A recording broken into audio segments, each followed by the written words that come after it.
করছি জাগার আর ইয়ে করলি ওই এইবার শিক্ষা সেই কথা নেই উঠে অনেক রকম ওঠে সব সামাজিক দিক থেকেও কথা ওঠে। ওই তো ওসে কি করিছে এখন সে ছলি জেল খেটতি নেই যে সেই হোমে সেই 18 বছর হয়নি বললি সেই ছেলে এতে ছেল না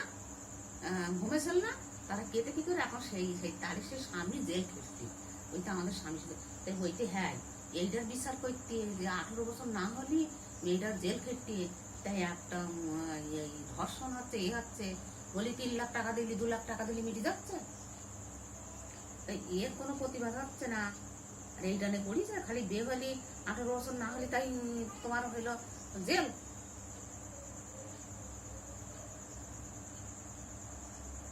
তাই তো কি বলে নিয়ম করি কারোর বাবা মা ধরো নেই তো সেই মেয়ে ধরো বাবা আছে কি হয়তো মা নেই তো সেই মেয়ে ধরো কত কথা ছোট থাকতে বিয়ে দেবে 18 বছর না হয় তাই সে তার তোমার জেল খেটতে হবে।